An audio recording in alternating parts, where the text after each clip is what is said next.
శ్రీ గురుభ్యో నమః. హరి ఓం. హేరంబమవలంబేహం యస్మిన్ పాతాళకేళిషు దంతేనోదశ్యతి క్షోణీం విశ్రామ్యంతి ఫణీశ్వరాః. శృతీనాం మూర్ధానో తవ దదతి తవ యౌ శేఖరతయా మమాప్యేతౌ మాతశిరసి దయయాద్ధేహి చరణౌ యయోః పాద్యం బాధః పశుపతి జటాజూటతటిని యయోర్లాక్షా లక్ష్మీరరుణహరి చూడామణి రుచిః. వంశీ విభూషితకరాత్ నవనీరదాభాత్ పీతాంబరాదరుణబింబఫలాధరోష్ఠాత్ పూర్ణేందు సదృశముఖాదరవిందనేత్రాత్ కృష్ణాత్ పరం పరమతత్వమహం న జానే. వైదేహీ రమణం విభీషణ విభుం విష్ణుస్వరూపం హరిం విశ్వోత్పత్తి విపత్తి పోషణకరం విద్యాధరైరర్చితం వైరిధ్వంసకరం విరించి జనకం విశ్వాత్మకం వ్యాపకం వ్యాసాంగీరసనారదాది వినుతం వందామగే రాఘవం. వైదేహస్య పురే వివాహ సమయే కళ్యాణ వేద్యంతరే సామోదే విమలేందు రత్నఖచితే పీఠే వసంతౌ శుభే శృణ్వంతౌ నిగమాంత తత్వవిదుషా మాశీర్గదాశీర్గిరస్సాదరం పాయాస్తాం సువధూవరౌ రఘుపతి శ్రీజానకీ చానిశం. నచైచ్ఛత్పితురాదేశాద్రాజ్యం రామో మహాబలః. ఆయన ఆ రామోపి పరమోదార సుముఖ సుమహాయశాః అయినప్పటికీ కూడా నచ ఐచ్ఛతు పితురాదేశాత్. ఎందుకని ఆయన అంగీకరించలేదు? భరతుడు అంత ఇదిగా మనస్ఫూర్తిగా ఆయన్ని ప్రార్థించినా సరే ఎందుకని పితురాదేశాత్ తండ్రి యొక్క ఆదేశం వలననే ఆయన ఆ భరతుని యొక్క అభ్యర్థనని తిరస్కరించాడు. ఆ రాజ్యం రామో మహాబలః నచ ఐచ్ఛతు కోరుకోలేదు, అది ఇష్టపడలేదు. చకారం వల్ల అరణ్యవాస అవసానందే నేను ఇష్టపడతాను అని అర్థమట. చ అంటం వల్ల నచ ఐచ్ఛతు ఎప్పుడు ఇష్టపడతాను, నువ్వు అడిగినట్లుగా నేను మళ్ళీ అయోధ్యకు వచ్చి రాజ్యాన్ని చేయడాన్ని ఎప్పుడు ఇష్టపడతాను అంటే వనవాసానంతరమే అని అర్థం చెప్పుకోవాలి.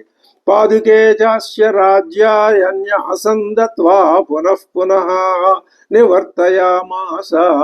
పునః పునః ఆయన ఈయన వెళ్ళమంటాం, ఆయన మళ్ళీ ఆగటం, ఇలా పునః పునః మాటి మాటికి చెప్పినా వెళ్ళకపోతూ ఉంటే పునః పునః నివర్తయామాస వెళ్ళు వెళ్ళు అని చెప్పి ఆయన్ని పంపించాడు. పాదుకే చాస్య రాజ్యాయ న్యాసం దత్వా. న్యాసంగా అంటే తన తరఫున రాజ్యాన్ని పరిపాలించటానికి ఇవి అని పాదుకే చాస్య దత్వా ఇచ్చి. దత్వా అనే మాటలో ఇక్కడ ఒక విశేషం చెప్తున్నారు. అప్పుడు ఆ భరతుడు ఏమని భావించాడు? నేను రాజుని కాదు, రాజు నిజంగా ఈ రాజ్యం చేసేది ఈ పాదుకలే, నేను ఆ పాదుకలకి పరిచారకుణ్ణి అని దత్వా అంటే ఇవ్వటంలో ఉన్న అర్థం అది. పునః పునః అంటే పునః పునః నివర్తయామాస అంటే ఆ ప్రదేశం నుంచి నివర్తయామాస తిరిగి వెనక్కి పునః పునః అనడం వల్ల భరతుని యొక్క రామ విరహ అసహిష్ణుతం మనకి బయటపడుతోంది అని చెప్తున్నారు. నివర్తయామాస తతో భరతం భరతాగ్రజ. శ్రీరాముడు ఆయన్ని నివర్తయామాస పంపించాడు. సకామం అనవాప్యైవ రామపాదా ఉపస్పృశన్. ఆయన కామం అనవాప్యైవ తాను ఏ ఆలోచనతో వచ్చాడో ఆ ఆలోచన ఆ కోరిక అది నెరవేరలేదు. అంటే శ్రీరాముడిని తిరిగి తీసుకెళ్లి మళ్ళీ అక్కడ అయోధ్యలో రాజ్యంలో ప్రతిష్టాపిద్దామని ఆశించాడు, కానీ అది జరగలేదు. కామం అనవాప్యైవ పొందకుండానే రామపాద ఉపస్పృశన్, రామపాదాల్ని ఉపస్పృశన్ స్పర్శించి నమస్కారం చేసుకుంటూ ఏం చేశాడు, నందిగ్రామే అకరోద్రాజ్యం రామాగమనకాంక్షయ. నందిగ్రామం నుంచే రాజ్యాన్ని చేశాడు, అయోధ్యకి వెళ్ళలేదు. ఎందుకని? రాముడు ఇప్పటిదాకా ఉన్న ఆ అయోధ్యలో ఇప్పుడు రాముడు లేకుండా తాను ఉండటానికి ఆయనకి మనస్కరించలేదు. అందుకని అయోధ్యకి సమీపంలోనే ఉన్న నందిగ్రామం అనే గ్రామంలో ఉండి రాజ్యం అకరోతు, ఆయన రాజ్యం చేస్తున్నాడు. అక్కడికి భరతుడు రావటం, ఆ పాదుకలను స్వీకరించటం, రాముడు ఆయన్ని ఆశీర్వదించి పంపించటం జరిగింది. గతేతు భరతే, భరతుడు వెళ్ళిపోయిన తర్వాత శ్రీమాన్ సత్యసంధ జితేంద్రియ. ఇక్కడ మళ్ళీ 3 విశేషణాలు ఉపయోగించారు శ్రీరాముడిని గురించి చెప్పడానికి. ఏ పరిస్థితుల్లో ఉన్న శ్రీరాముడు? భరతుడు వెళ్ళిపోయిన తర్వాత మనకు దర్శనమిస్తున్నటువంటి శ్రీరాముడు. ఆయన ఎలా ఉన్నాడు? శ్రీమాన్, శ్రీరాముడు శ్రీమాన్. శ్రీ అంటే శోభ, ఒక నవనవోన్మేషమైనటువంటి శోభ ఒకటే ఆయనలో కనపడింది. ఇప్పటిదాకా లేదా శోభ? ఉంది. ఆ శోభ ఎప్పుడూ ఉంటుంది. కానీ ఇప్పుడు ఎందుకు ఇంకా కొత్తగా కనపడుతోంది అంటే, తాను చేసిన ప్రతిజ్ఞని నిలబెట్టుకున్నాను అనేటటువంటి ఒకనొక ఆనందంతో ఆ శోభ ఇనుమడించింది. శ్రీమాన్ అది అన్నారు. దాంట్లో ఆయన మనసులో ఉన్నటువంటి అంతరార్థం, ఆలోచన అది. ఇంకా సత్య సంధ, సంధ అంటే ఆ పదం, సత్యం అనే పదంలో ప్రయాణించేవాడు. ఏమిటా సత్యం? పితృవాక్య పరిపాలన అనే సత్యం. జితేంద్రియ, ఆయన ఇప్పుడు జితేంద్రియుడు. ఇక్కడ జితేంద్రియ అని చెప్పాల్సిన అవసరం ఎందుకని వచ్చింది అంటే, భరతుడు వచ్చాడు, నువ్వు రాజ్యాలని ఈ అడవుల్లో ఉండలేవు, ఇది వద్దు, నువ్వు మళ్ళీ వచ్చి రాజ్య సుఖాలను అనుభవించు అని ఆయన తల్లులు కూడా అడిగారు. అడిగితే ఆయన మళ్ళీ రాజ్య సుఖాల వైపుకి ప్రలోభ పడలేదు. అది జితేంద్రియత్వం అంటే. శ్రీమాన్ సత్యసంధ జితేంద్రియ రామస్తు పునరాలక్ష్య. ఆయన ఒకసారి మళ్ళీ ఆలోచించాడు. పునః మళ్ళీ ఆలోచించేమని, నాగరస్య జనస్య చ తత్ర ఆగమనం. ఇక మనం ఇక్కడే ఉంటే నాగరులైన జనులు, ఆ ఊళ్ళల్లో ఉండే ప్రజలందరూ రోజు ఇక్కడికి వచ్చి మన దర్శనం చేసుకుని వెళ్ళిపోతూ ఉంటారు, లేకపోతే ఉండేవాళ్ళు ఇక్కడే ఉంటారు. ఆ ఊళ్ళని ఖాళీ అయిపోయి ఇక్కడ ఒక పెద్ద మహానగరం వెలుస్తుంది అనేటటువంటి ఒక ఆలోచనతో తత్ర ఆగమనం, వాళ్ళు వస్తారనే ఆలోచనతో ఏకాగ్రహ దండకాన్ ప్రవివేశ. ఏకాగ్రహ అంటే పితృవాక్య పరిపాలన అనేది ఒకటే ఒక ఆలోచనతో, ఆ ఏకాగ్రమైన దృష్టితో వెళ్ళిపోయినాడు. లేదా ఏకాగ్రత ఎందుకు వచ్చింది? ఇంకా ముందు ముందు దండకారణ్యంలో అంతా విరోధులు, రాక్షసమయం. కాబట్టి మనం జాగ్రత్తగా ఉండాలి అనే ఒకనొక ఏకాగ్రత కూడా ఉన్నది. దండకాన్ దండకాన్ ప్రవివేశ. హా హా అనేది ఇక్కడ కొంచెం బాధాకరమైనటువంటి అర్థంలో ప్రవేశించేశాడు కదా. ఎక్కడ? దండకాన్. దండకాన్ అది బహువచనం, దండకే అని. దండక అరణ్యమే కదా దండకాన్ అంటే. అక్కడ ఇంకా లోపల అనేక రకాలైనటువంటి ఆ వనభేదాలు ఉన్నాయి కాబట్టి వాటన్నింటికీ సామూహికంగా ఆ వనాలన్నింటికీ దండకము అని పేరు. కాబట్టి దండకాన్ అని బహువచనాన్ని ప్రయోగించారు. ఏకాగ్రహ దండకాన్ ప్రవివేశ ప్రాప్త. ఈ దండకారణ్యం ఏమిటండి? దండకుడు అనేవాడు ఒక రాజు. వాడు అక్కడ రాజ్యాన్ని పరిపాలించాడు. అయితే ఆ రాజు ఒకప్పుడు, ఆ దండకుడు శుక్రుడికి అపకారం చేసి శుక్రుని యొక్క ఆగ్రహానికి, రాక్షస గురువైనటువంటి శుక్రుని యొక్క ఆగ్రహానికి గురువైనాడు ఈ దండకుడు. అక్కడ ఆ గణానికి సంబంధించిన వాడే. అతనికే శుక్రుడు పురోహితుడు శాపం ఇచ్చాడు. శాపం ఇచ్చేసరికి ఏమైంది? ఆ నగరం అంతా అడవిగా మారిపోయింది, ఆ పరిపాలన అంతరించింది. అక్కడి నుంచి అది ఘోరారణ్యం కింద మారిపోయింది. అటువంటి దండకాన్ ప్రవివేశ ప్రవిశ్యతు మహారణ్యం. ఇక్కడి దాకా దండకారణ్యంలోకి ప్రవేశించబోతున్నాడు. అక్కడి నుంచి అరణ్యకాండ మొదలు. అక్కడ భరతుడు వచ్చి మళ్ళీ వెనక్కి వెళ్ళిపోయిన దగ్గరికి అక్కడికి అయోధ్యాకాండ కథని పూర్తి చేశారు సంక్షిప్త రామాయణంలో. ప్రవిశ్యతు మహారణ్యం, రాముడు మహారణ్యంలో ప్రవేశించి ప్రవిశ్యతు మహారణ్యం రామో రాజీవలోచన. ఎటువంటి రాముడు? ఎప్పుడు రమయతీతి రామ, అందరినీ ఆనందింపజేసేటటువంటి ఆ శ్రీరామచంద్రుడు రాజీవలోచన. రాజీవము తామర రేకుల వంటి లోచన, కన్నులతో ఆయన కన్నులో అలా తామర రేకుల్లాగా ప్రకాశిస్తున్నాయి. ఇక్కడ ప్రత్యేకించి ఈ విశేషణం వేసి ఎందుకని చెప్పటము అంటే, దండకారణ్యంలోకి వెళ్ళబోతున్నాడు. అక్కడ అపూర్వ సంస్థాన విపిన విలోకన జనిత కుతూహలేన వికసిత నయనారవింద. అపూర్వమైనటువంటి అంటే ఇంతకు పూర్వం ఎప్పుడు చూడబడనటువంటి విపిన విలోకన జనిత, అడవులన్నింటినీ చూడటం వల్ల, అడవులు కూడా ఆయన సృష్టిగా, పరమాత్మ అడవుల్ని సృష్టించాడు, పర్వతాల్ని సృష్టించాడు, మరి సముద్రాలని సృష్టించాడు, భూమిని సృష్టించాడు. ఇవంతా పరమాత్మ సృష్టి. ఈయన పరమాత్మే. అందుకని తన సృష్టిని తాను చూస్తూ ఉంటే ఆనందం. అందుకని రామో రాజీవలోచన, నేను సృష్టించాను ఇదంతా ఆయన ఎక్కడా చెప్పడు. మనం చెప్పుకోవచ్చా చెప్పుకోకూడదా? నిర్భయంగా చెప్పుకోవచ్చు, తప్పేమి. ఎందుకని? శ్రీరాముడు మానవుడని మనం ఆరాధిస్తున్నాము, శ్రీరాముడు దేవదేవుడు పరమాత్మ స్వరూపుడు అని కూడా ఆరాధిస్తున్నాం.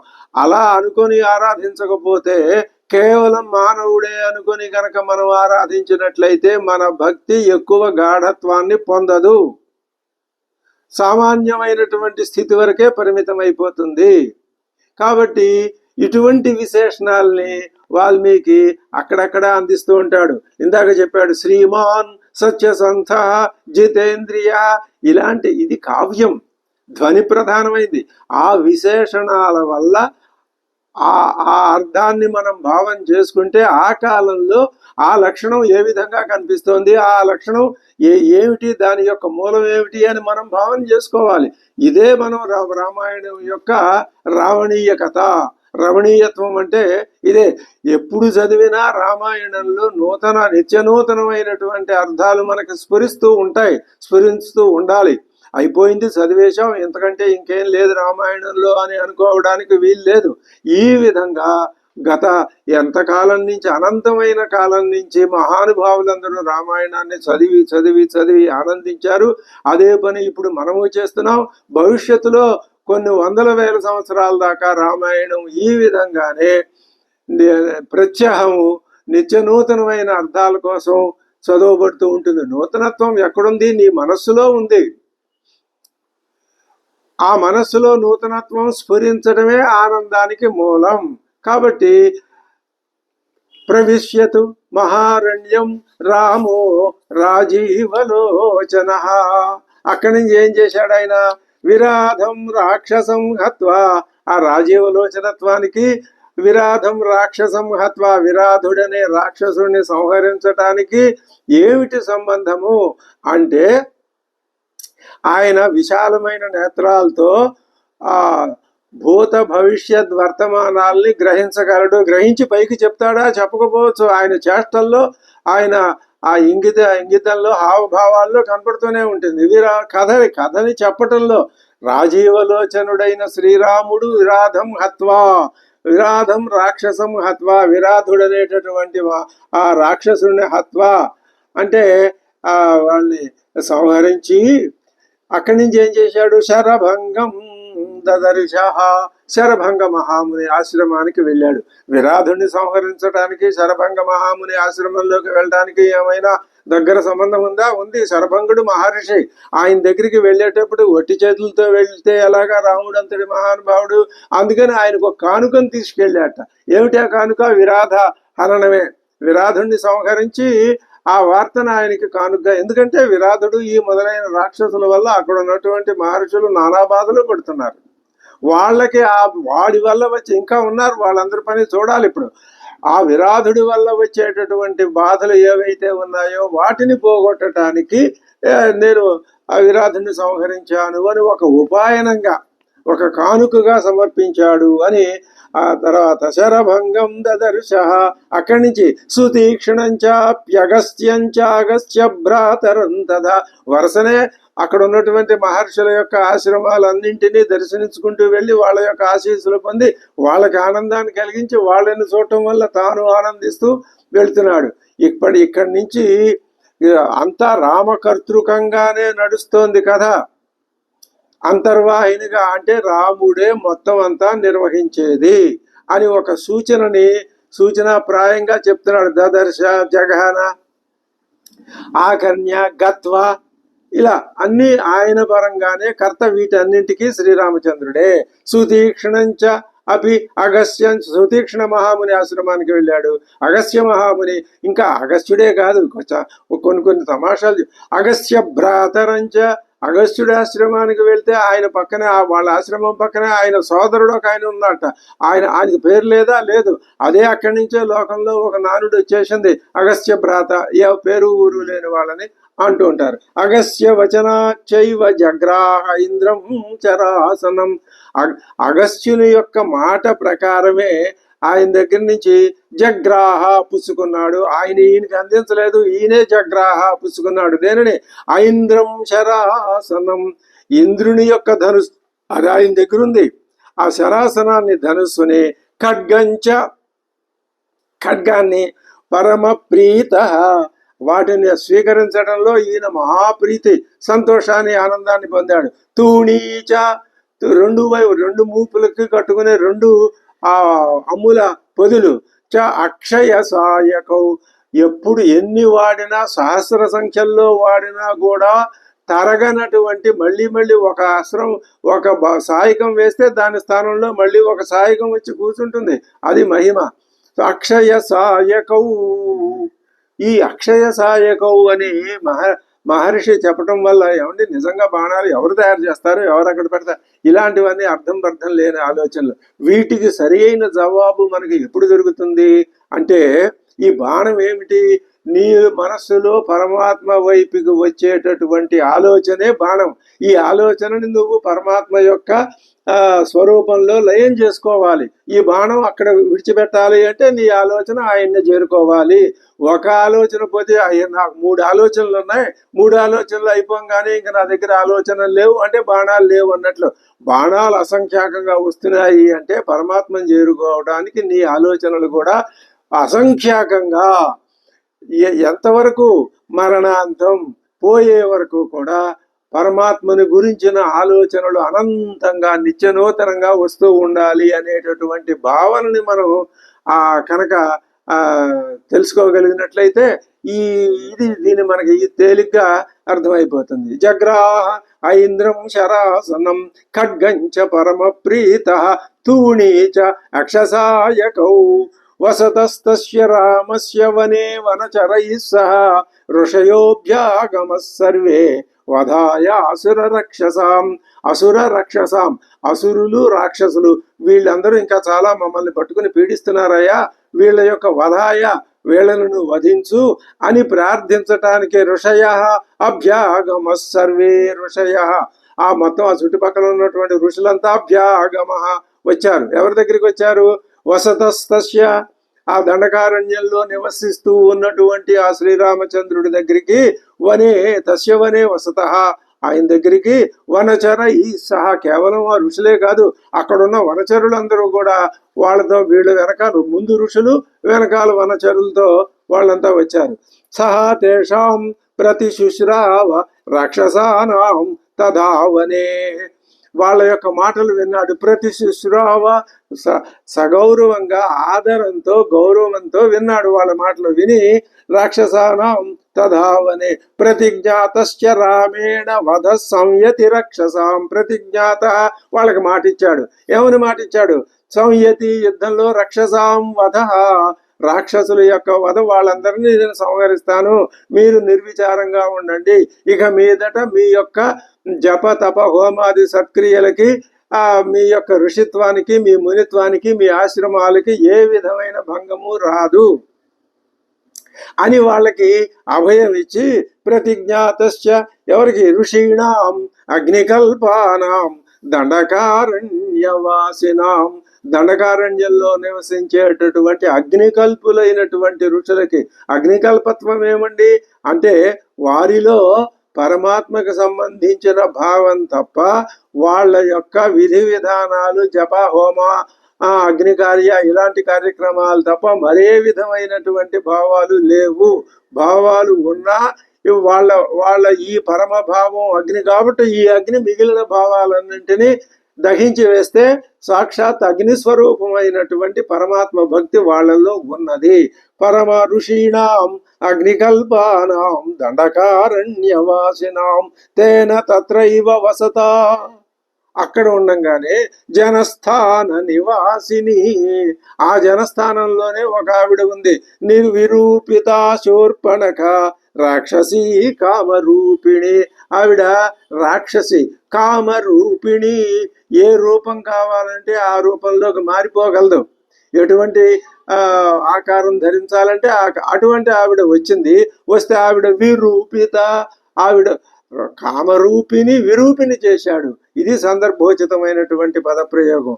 ఇది ఇంకా ఆవిడకి ఆ కామరూపత్వం ఉండదు.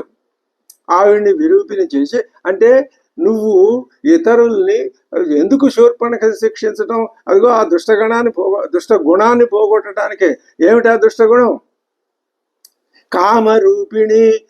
తాను ఏ రూపంలో ధరించాలా అనుకుని ధరించి దానికి ఎవరినో ఒక మహర్షిని పట్టుకుని ఆయన్ని బాధించి తన రూపాన్ని ప్రదర్శించి ప్రలోభపరచడం, ఇలాంటి నీచకృత్య. వాళ్ళ యొక్క తపస్సుని భగ్నం చేయడానికి అనేక రకాలైన ఎత్తుగడలు ఉన్నాయి ఈవిడ దగ్గర. అందుకని ఆవిడ విరూపిత. ఇంకా ఆవిడ ఆలోచనలన్నీ, ఆవిడ కోరికలన్నీ అంతటితో అవి హతమైపోయినాయి. ఆ విధంగా ఆవిడ్ని విరూపిత చేసే శూర్పణఖ. ఆవిడ పేరు శూర్పణఖ. శూర్పం అంటే చాట, చాటల వంటి గోళ్లు కలది. మరి కామరూపిణి అసలు రూపం ఇది. కామరూపాలు ధరిస్తూ ఉంటుంది. ఇది అసహజమైన రాక్షస సంబంధమైనటువంటి గుణం. ఇది ఉండకూడదు, ఇది పోవాలి. ఎలా ఉండాలి? అగ్నికల్పానం. నీ యొక్క కృషి మీద, నీ యొక్క విద్యుక్త ధర్మం మీద నీకు అగ్నికల్పమైనటువంటి, అగ్నిలో ఏ విధమైన మాలిన్యం ఉండదు, ఉన్నది అగ్ని హరించేస్తుంది. అటువంటి అగ్నికల్పమైనటువంటి బుద్ధి నీకు ఉండాలి. అంతే తప్ప ఇలాంటి కామరూపత్వం ఇది దుష్టగుణం, దుర్గుణం. తత శూర్పణఖావాక్యాదుద్యుక్తాన్ సర్వరాక్షసాన్. ఈ శూర్పణఖ వెళ్ళి వాళ్ళకి చెప్పింది. సర్వరాక్షసులు ఎవరు వాళ్ళు అంటే కరం త్రిశరసంచైవ దూషణంచైవ రాక్షసం. కరుడు, త్రిశిరసుడు, దూషణుడు, ఈ ముగ్గురు. వీళ్ళు కాక ఇంకా వాళ్ళ యొక్క పదానుగా నిజగాన రణే రామస్తేషాంచైవ పదానుగాన్. వాళ్ళ వెనకాల ఉన్నటువంటి వాళ్ళ సోదరులు పదానుగా వాళ్ళని అనుసరించి వెనకొచ్చేవాళ్ళు. వాళ్ళని రణే రామ నిజగాన, రణంలో వాళ్ళని నిజగాన సంహరించి పారేశాడు. వనే తస్మిన్ నివసత జనస్థానవాసినాం రాక్షసాం నిహతాన్యాసన్ సహస్రాణి చతుర్దశ. ఇంకా జనస్థానంలో 14,000 మంది రాక్షసులు ఉన్నారు. వాళ్ళని కూడా నిహతాన్యాసన్, వాళ్ళు కూడా సంహరింపబడినారు. నిహతాని ఆసన్, ఎవరి చేత? తస్మిన్, ఆ వనంలో ఉంటున్నటువంటి రాముడి చేత. రామేణ నిహతాని ఆసన్. తతో జ్ఞాతి వధం శ్రుత్వా రావణ క్రోధమూర్ఛిత. ఈ జ్ఞాతులు వాళ్ళంతా ఆయన తల్లి యొక్క సోదరుడి సంతానం వీళ్ళు. ఈ జ్ఞాతి వధని విని ఆయన రావణ క్రోధమూర్ఛిత, కోపం పట్టరానంత ఆగ్రహం వచ్చి సహాయం వరయామాస మారీచం నామ రాక్షసం. మారీచుడనే రాక్షసుడిని వాడిని పిలిచి వాడి యొక్క వరే నీ సహాయం నాకు కావాలి అని అడిగితే, వార్యమాణ సుబహుశో మారీచేన సరావణ. ఆ మారీచుడు సహస్రశ సుబహుశ అనేక పర్యాయాలు, ఒకసారి కాదు, 2 సార్లు కాదు, ఎదుటివాడి యొక్క యోగక్షేమాల్ని కోరి వాడి యొక్క సుఖాన్ని, వాడు సుఖంగా జీవించాలి అంటే వాడు చేస్తున్నది తప్పైతే దాంట్లో నుంచి నివారించడానికి ఒకసారి కాదు ఎన్నిసార్లైనా చెప్పాలి. అది చెప్పేవాడి యొక్క ధర్మం. చెప్పకపోతే ఊరిని ఒకసారి చెప్పేసి వదిలేస్తే అది సబబని అనిపించుకోదు. సహాయం వార్యమాణ సుబహుశో మారీచేన సరావణ న విరోధో బలవతా క్షమో రావణ తేన తే. ఓ రావణ, ఆ శ్రీరామచంద్రుడు నీకంటే బలవంతుడయ్యా, బలవంతుడైన మహాపురుషులతో నీకు విరోధం ఎందుకు, నువ్వు ఆయన జోలికి వెళ్ళకు, నీ పని నువ్వు చూసుకుని ఇలా పడుండు, నువ్వు ఉన్నంతకాలం ఉంటావు, నీకు ఆయువు ఇలాంటివన్నీ ఉంటాయి అని అని ఆ మారీచుడు ఉపదేశం చేస్తే అనాదృత్యతు తద్వాక్యం, అతని వాక్యాన్ని అనాదృత్య గడ్డి పరకలాగా తీసిపారేసి, ఎందుకని రావణ కాలచోదిత, రావణుడు కాలచోదితుడై మృత్యువు వాడిని, ఆ కాలం వాడిని మృత్యు ముఖంలోకి నెట్టుతోంది. అందుకని ఏం చేస్తాడు, ఆ విధమైనటువంటి పనులే చేస్తాడు. చేసి జగామ సహమారీచ తస్యాశ్రమ పదం తదా, ఆయన ఏం చేశాడు, వాళ్ళు ఉన్నటువంటి సీతారాములు ఉన్నటువంటి ఆశ్రమానికి జగామ వెళ్ళాడు. తేన మాయావినా దూరం అపవాక్ష్య నృపాత్మజౌ, ఈ నృపాత్మజులు రామలక్ష్మణులు ఇద్దరు వాడు ఏం మాయావిన మారీచైన దూరం అపవాక్య, అన్నదమ్ములిద్దరిని ఈ మారీచుడు దొంగ ఎత్తుగడ వేసి దూరంగా తీసుకెళ్ళిపోతే అప్పుడు ఈ రావణాసురుడు జహార భార్య రామస్య, శ్రీరామచంద్రుని యొక్క భార్య అయినటువంటి ఆ సీతమ్మ తల్లిని జహార అపహరించాడు. ఆ తర్వాత ఏం చేశాడు, గృధ్రం హత్వా జటాయుషం, జటాయు అనే పేరు కలిగిన గృధ్రం ఆ గ్రద్దని హత్వా, అది ఆ జటాయువు ఏం చేశాడు, సీతమ్మను రక్షించడానికి రావణాసురుడితో పోరాడాడు. ఆ జటాయువుని వీడు సంహరించి గృధ్రంచ నిహతం దృష్ట్వా, అప్పుడు శ్రీరాముడు అక్కడికి వచ్చి చనిపోయినట్టు సంపబడినటువంటి గృధ్రాన్ని చూసి హృతాం శ్రుత్వా వాడు చెప్పాడు, మైథిలిని అపహరించుకుని పోయినాడు రావణాసురుడు అని ఆయన చెప్పాడు. హృతాంచ శ్రుత్వా మైథిలిని అపహరించాడు అని చెప్తే రాఘవ శోక సంతప్తో విలలాప ఆకులేంద్రియ, భార్యా వియోగంతో ఆయన ఆకులేంద్రియ, మనస్సు అంత ఆకులమైపోయి స్థిరత్వం పోయి వికలమై మనస్సు విలలాప, ఆయన ఎంతో దుఃఖించాడు. ఎందుకని శోక సంతప్త, భార్యా వియోగ శోకం చేత సంతప్తుడై ఆయన దుఃఖించాడు. తతస్తేనైవ శోకేన గ్రధ్రం దగ్ధ్వా జటాయుషం, ఆ శోక భారంతో ఆ జటాయువుకి దహన సంస్కారాలన్నింటినీ ఆచరించి అక్కడి నుంచి మార్గమాణో వనే సీతాం రాక్షసం సందదర్శ, ఎవడు వాడు, రాకబంధం నామ రూపేణ వికృతం ఘోర దర్శనం, ఆ సీతాని మార్గమాణ అన్వేషించుకుంటూ వెళుతూ ఉంటే దారిలో ఒకడు విరూపుడైనటువంటి వికృత రూపం కలిగినటువంటి ఒక రాక్షసుడు కనపడ్డాడు. వాడి పేరు కబంధుడు. తం నిహత్య మహాబాహు, ఆ కబంధుడిని సంహరించి దదాహ స్వర్గతస్య సహ, వాడిని దానం చేస్తే వాడు స్వర్గానికి వెళ్ళిపోయాడు. సచాస్య కథయామాస శబరీం ధర్మచారిణీం, అతడేం చేశాడు, ఆ కబంధుడు, అయ్యా నీకోసమే వేచి ఉన్నది ఆ మహాతల్లి శబరి అని శబరిని గురించి పరిచయం చేసి వెళ్ళమన్నాడు. ఎవరా శ్రవణి, ధర్మచారిణి, ఆవిడ ధర్మచారిణి అంటే ధర్మ పదంలోనే నడిచేది. ఎందుకని ధర్మచారిణి, ఏమిటా ధర్మం, గురు శుశ్రూష, మరి అంటే పెద్దల్ని సేవించటం, పరమాత్మని పూజించటం, భజించటం, భక్తిని కలిగి ఉండటం, ఇది ధర్మ పద్ధతి. అటువంటి ధర్మచారిణీం శ్రమణీం ధర్మ నిపుణాం, శ్రమణి ఆవిడ పరివిరాజిక అయినటువంటి శ్రమణి అయినటువంటి ధర్మ నిపుణ అయిన, ఏమిట ఇక్కడ ధర్మ నిపుణం, ఇందాక ధర్మచారిణి, ఆవిడ ధర్మాన్ని ఆచరించేది, ధర్మంలో నిపుణం. ఇక్కడ ఏం ధర్మం, అతిథిగా శ్రీరాముడు రాబోతున్నాడు కదా, ఆయనకి కావలసినటువంటి ఆహారాన్ని మరి మనం అక్కడున్న ఆహారం ఏమిటి, పళ్ళే, ఆ పళ్ళల్లో మంచి పండు, ఇది తీగా ఉందా లేదా అని చూసి అటువంటి మంచివి స్వామి వారికి ఏ పళ్ళు సమర్పిస్తే ఆయన సంతృప్తి చెందుతాడో అటువంటి పళ్ళని ఏరి పెట్టి కూర్చుని ఉన్నది. ధర్మ నిపుణాం అభిగచ్చతి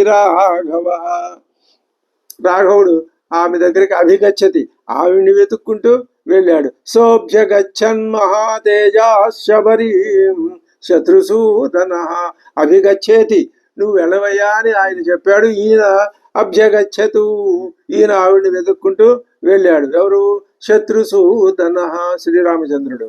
శబర్యా పూజిత సమ్యక్ గ్రామో దశరథాత్మజ పంపాతీరే హనుమత సంగతో వానరేణ.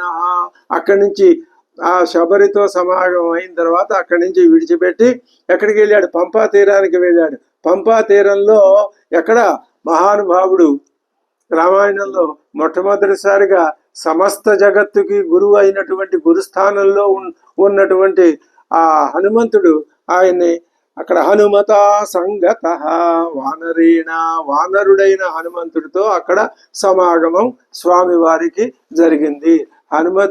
రామ హనుమంతుల సమాగమం జరిగింది. ఇంతవరకు ఈ కథని తెలుసుకుందాం. తర్వాత కథ ఎలా ఉంటుందో తర్వాత తెలుసుకుందాం.